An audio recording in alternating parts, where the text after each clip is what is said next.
Welcome to शिक्षा node. पढ़ोगे smart, बनोगे शार्प। देखिए दोस्तों, हमने एक नए चैनल की शुरुआत की है जिसका नाम है शिक्षा नोड। इस चैनल के माध्यम से हम ये चाहते हैं कि क्लास 6 से लेकर क्लास 12 तक के बच्चे और ऐसे एस्पिरेंट्स जो कि कॉम्पिटिटिव एग्जाम्स की तैयारी कर रहे हैं, उन्हें उस वे में पढ़ाना ताकि वे उन चीज़ों को आसानी से समझ सके, आसानी से कर सके।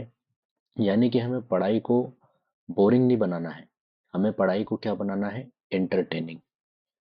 हम हमारी इस क्लास में यूनिक ये रहेगा कि हम लोग हमेशा नए नए कंसेप्ट का यूज़ करेंगे और हमारी जितनी भी क्लासेस रहेगी, हर क्लासेस में हम लोग रियल लाइफ एग्जांपल्स का यूज़ करने वाले हैं। ठीक है, तो आपको समझने में भी जो आसान रहेगी और सारी क्लासेस आप लोगों के लिए जितने भी क्लासेस के नोट्स रहेंगे वो भी आप लोगों को फ्रीली अवेलेबल रहेंगे। ठीक है दोस्तों, तो एक बार फिर से स्वागत है आपका शिक्षा नोड में। देखिए दोस्तों, आज हमारा जो वेरी फर्स्ट टॉपिक रहने वाला है वो रहेगा हमारा कंप्यूटर नेटवर्क के बारे में।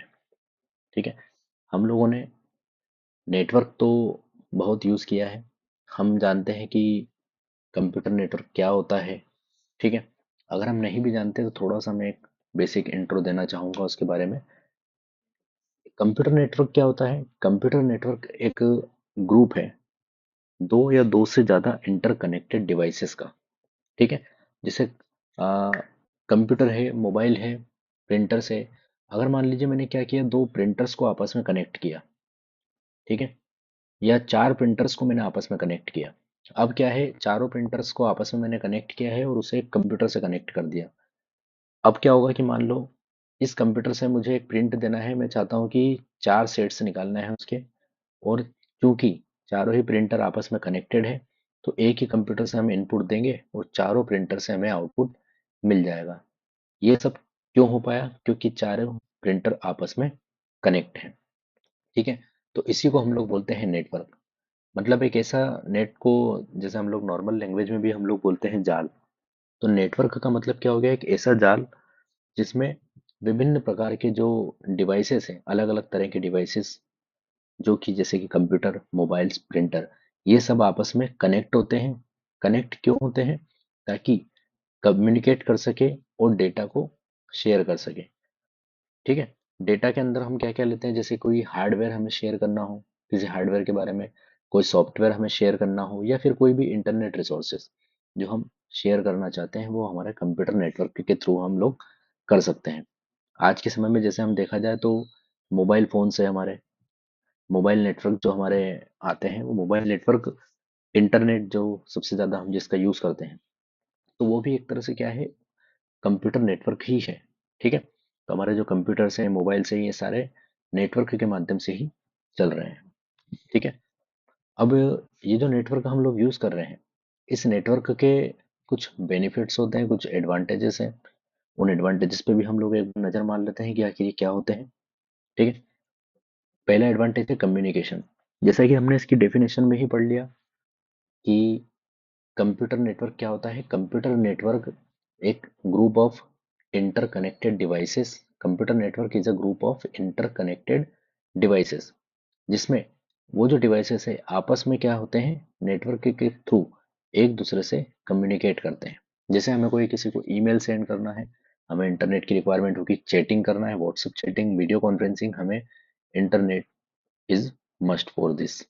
ओके, सेकंड है रिसोर्स शेयरिंग। मान लीजिए कोई, जैसे हमने प्रिंटर की बात की, आज के समय में आप लोग देखते होंगे कि वाईफाई से हम लोग हमारे प्रिंटर्स को कनेक्ट कर लेते हैं और फिर कोई भी आउटपुट, कोई भी प्रिंट आउट निकालना है तो हम लोग उसको प्रिंट निकाल सकते हैं।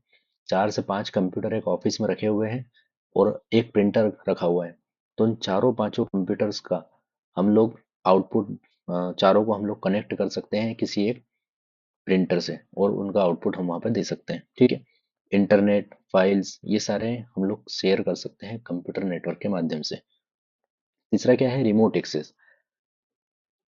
नेटवर्क का दूसरा फायदा क्या है कि जी रिमोटली एक्सेस किया जा सकता है कोई भी फाइल को। जैसे मान लीजिए मेरे कंप्यूटर में कोई फाइल रखी हुई है और एक फाइल रखी है किसी और कंप्यूटर में, किसी और कंट्री या किसी और सिटी में, तो हम लोग क्या करते हैं कि जैसे कुछ सॉफ्टवेयर आते हैं, जैसे मान लीजिए एनी डेस्क का नाम आप लोगों ने सुना हो कभी। तो एनी डेस्क जैसे सॉफ्टवेयर है, तो हम लोग यहाँ से हमारे कंप्यूटर की कोई फाइल वहां पर उसको रिमोटली तरीके से एक्सेस कर सकते हैं, मतलब हमारे कंप्यूटर की फाइल को वो वहां से एक्सेस कर सकता है, हम लोग हमारे कंप्यूटर में उसके कंप्यूटर को एक्सेस कर सकते हैं। ये सब नेटवर्क के कारण होता है। इसके साथ साथ कंप्यूटर नेटवर्क जैसे आया, वैसे ही हमें डेटा का भी बैकअप मिलने लगा। आप लोग जैसे जानते हो गूगल फोटोज पे हम लोग फोटोज सेव करते हैं, ड्राइव पे पीडीएफ सेव करते हैं, ये सब नेटवर्क के कारण ही हो पाया। ठीक है। साथ में कॉस्ट सेविंग भी है। जैसे मैंने बताया कि 5 प्रिंटर्स को मैंने आपस में कनेक्ट किया, ठीक है, और एक ही कंप्यूटर से कनेक्ट कर दिया है।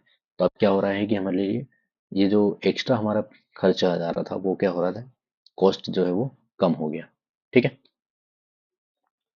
तो आते हैं हम लोग हमारे मेन टॉपिक पर, जिसका नाम है टाइप्स ऑफ कंप्यूटर नेटवर्क। ठीक है। ये हम लोग बिल्कुल एकदम रियल लाइफ एग्जांपल्स के साथ में समझेंगे, जो हम लोग रियल में यूज करते हैं। तो देखिए, सबसे पहला नेटवर्क है पेन। पेन का फुल फॉर्म, पेन का मतलब होता है पर्सनल एरिया नेटवर्क। ये एक छोटा सा नेटवर्क होता है, जैसे कि आपका मोबाइल या आपकी स्मार्ट वॉच या ब्लूटूथ, कोई भी जैसे ब्लूटूथ स्पीकर होता है, ये आपस में क्या होता है, आपस में कनेक्ट होते हैं। जैसे मान लीजिए आपका मोबाइल से आपने आपकी स्मार्ट वॉच को कनेक्ट किया, आपके ब्लूटूथ स्पीकर को कनेक्ट किया, तो इसको हम लोग क्या बोलते हैं, पर्सनल एरिया नेटवर्क। जब आप अपने मोबाइल से किसी वायरलेस ईयरफोन को भी कनेक्ट करते हैं, दैट्स अ पेन। ओके। तो ये याद रहेगा आप लोगों को। सेकंड है लेन, लोकल एरिया नेटवर्क। लेन यानी हम लोग जानते हैं, जैसे कोई एक घर है, ऑफिस या स्कूल लैब में सभी कंप्यूटर को आपस में कनेक्ट करने का काम करता है। मान लीजिए किसी स्कूल के अंदर लैब है, कंप्यूटर लैब, उस कंप्यूटर लैब के अंदर जितने भी कंप्यूटर रखे हैं, उन सबको आपस में कनेक्ट करने का काम कौन करता है, लैब करता है। ठीक है। लेन करता है, sorry, LAN, local area network. फिर आते हैं मेट्रोपॉलिटन एरिया नेटवर्क पर। मेन का फुल फॉर्म होता है मेट्रोपॉलिटन एरिया नेटवर्क। ये पूरे शहर को कनेक्ट करता है, जैसे कि इसका नाम है मेट्रोपॉलिटन, यानी कि सिटी वाइड ये होता है, जैसे कि ब्रॉडबैंड कनेक्शन होते हैं। जैसे कि जब जियो या एयरटेल एक शहर के हर कोने में इंटरनेट प्रोवाइड करते हैं। ठीक है। हम लोगों ने देखा होगा, जैसे जियो का नेटवर्क है, पूरे शहर में हमें जियो की सिम चलती है, एयरटेल की सिम चलती है, वीआई की सिम चलती है, तो इसी को क्या कहा जाता है, that's a main metropolitan area network. Clear. Fourth है हमारा वाइड एरिया नेटवर्क। अब जैसा कि इसका नाम है वाइड एरिया नेटवर्क, मतलब कि ये वाइडली, ग्लोबली फैला हुआ है। ठीक है। दुनिया भर के जितने भी कंप्यूटर्स हैं, उन सबको कनेक्ट करने का कार्य कौन करता है, वेन, वाइड एरिया नेटवर्क। जैसे कि आप अभी यूट्यूब देख रहे हो या आप किसी वेबसाइट को एक्सेस कर रहे हो, तो ये किसकी वजह से कर पा रहे हो, वेन की वजह से। ठीक है। तो सबसे पावरफुल कौन सा हो गया हमारे पास, वाइड एरिया नेटवर्क। फिर इसके बाद में देखिए, मेन तो हमारे ये तीन होते हैं, local area network, metropolitan area network और वाइड एरिया नेटवर्क। लेकिन इसके अलावा और भी हम लोग पढ़ते हैं, जैसे पर्सनल एरिया हम लोग पढ़ लेते हैं कभी कभी, कहीं पर कैंपस नेटवर्क को हम पढ़ते हैं, campus area network, storage area network और virtual private network. Actually campus area network कुछ नहीं होता है, ये लेन का ही एक इसको हमने लेन को ही डिवाइड कर दिया है। लेन का मतलब होता है कैंपस एरिया नेटवर्क। एक कॉलेज कैंपस के अलग अलग डिपार्टमेंट्स है या हॉस्टल है या उसके अंदर ऑफिस है, तो उन सबको आपस में जोड़ने वाला जो नेटवर्क है, उसको हम क्या कहते हैं, कैंपस एरिया नेटवर्क। ठीक है। जैसे मान लो आईआईटी दिल्ली है, तो आईआईटी दिल्ली के हर एक डिपार्टमेंट का कंप्यूटर नेटवर्क एक साथ कनेक्टेड होता है। ठीक है। दैट्स अ केन। फिर है स्टोरेज एरिया नेटवर्क। जैसे नाम से हमें समझ में आ रहा है कि स्टोरेज यानी कि एक ऐसा नेटवर्क है जहां पर डेटा को स्टोर करते हैं। एक ऐसा स्पेशल नेटवर्क है जो डेटा स्टोरेज डिवाइसेस को आपस में कनेक्ट करता है। आप लोगों ने गूगल फोटोज यूज किया होगा कभी ना कभी। गूगल फोटोज, जहाँ आपके फोटोज स्टोर होते हैं, गूगल का एक डाटा सेंटर होता है जहाँ पे आपके फाइल्स, आपके जो जैसे ड्राइव में हम लोग फाइल्स अपलोड करते हैं, फोटोज में फोटो अपलोड होते हैं, वीडियो अपलोड होते हैं, तो ये कहाँ अपलोड होते हैं, गूगल के डेटा सेंटर पर, जो हमें कौन प्रोवाइड करता है, स्टोरेज एरिया नेटवर्क। ठीक है। इसके बाद में हम देखते हैं वर्चुअल प्राइवेट नेटवर्क, VPN जिसको शॉर्ट में कहा जाता है। जब आप किसी पब्लिक इंटरनेट से अपने ऑफिस के नेटवर्क को सेफली एक्सेस करते हो, ठीक है, जैसे मान लो कोई पब्लिक पब्लिकली कोई इंटरनेट है, वाईफाई अवेलेबल है, उससे आपने क्या किया, उसका आईडी मतलब उसका पासवर्ड वगैरह आपने डाल के उस वाईफाई को आपने यूज कर लिया, तो इसको क्या कहेंगे हम लोग, वर्चुअल प्राइवेट नेटवर्क। ठीक है, जैसे वर्क फ्रॉम होम जब लोग कार्य करते हैं, तो एम्प्लॉयज क्या है, अपने ऑफिस के जो सिस्टम है उसको रिमोटली एक्सेस करते हैं। मतलब ये ऑफिस का जो सिस्टम है वो ऑफिस से जा नहीं रहे हैं, सिस्टम ऑफिस में रखा हुआ है, और वो यहाँ बैठ के वर्क अपने लैपटॉप से या घर के कंप्यूटर से कर रहे हैं। तो वो क्या कर रहे हैं, वीपीएन के थ्रू वो उस रिमोट मतलब रिमोटली उसको एक्सेस करने का कार्य कर रहे हैं। ठीक है दोस्तों, तो ये 7 टाइप्स हमने जो कंप्यूटर्स के पढ़े हैं, पेन, लेन, मेन, वेन, केन, सेन और वीपीएन। ठीक है, इन सब के बारे में डीप में दिया हुआ है मैंने इस पीडीएफ में। ठीक है, ये पीपीटी है जो कि इजीली आपको अवेलेबल हो जाएगी। इसमें जो मैंने आपको समझाया है वो सारी चीज़ें इसके अंदर दी हुई है। ठीक है, तो आप लोग इसको टेलीग्राम चैनल से डाउनलोड कर सकते हो, टेलीग्राम चैनल पे अपलोड कर दी जाएगी, और ये डायग्राम के माध्यम से भी बताया गया है। ठीक है, तो आप लोग, अगर आप लोगों को ये वीडियो पसंद आया हो तो इस चैनल को लाइक करो, सब्सक्राइब करो, और ये वीडियो को लाइक और शेयर करें। ठीक है, मिलते हैं नेक्स्ट वीडियो में, तब तक के लिए पढ़ो स्मार्ट, बनो शार्प। Thank you.